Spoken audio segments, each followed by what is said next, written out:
மாதம் 3வது சனிக்கிழமை பெருமாள் கோவில்களில் இருக்கக்கூடிய குலசேகரப்படியை பற்றி தெரிஞ்சுக்கிடுவோம்.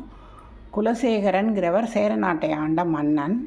பெருமாள் மீது அதீத பக்தி ஏற்பட்டதுனால நிறைய பாடல்கள் பாடி 12 ஆழ்வார்களில் ஒருவராக குலசேகர ஆழ்வார் மாறினார். அவர் நின் கோவில் வாசலில் அடியாரும் வானவரும் அறம்பெயரும் கிடந்து இயங்கும் படியாய் கிடந்து உன் பவளவாய் காண்பேனேன்னு பாடினதுனால எல்லா பெருமாள் கோவில்லையும் கருவறைக்கு முன்னாடி இருக்கக்கூடிய படிக்கு குலசேகரப்படி அப்படின்னு பேர்.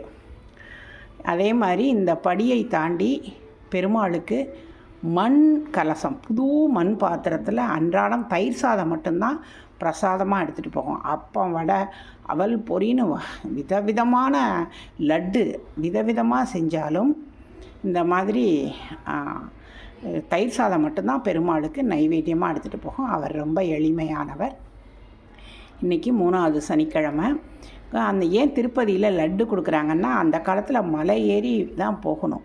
அதனால் வர்ற பக்தர்களுக்கு ரொம்ப பசி எடுக்கும் இல்லையா? அதனால் அவங்க இறங்கி போகும்போது கெட்டு போகாத பிரசாதமாக லட்டு கொடுத்து பழகியிருக்காங்க. இதுதான் திருப்பதியில் லட்டு கொடுப்பதன் பாரம்பரியம்.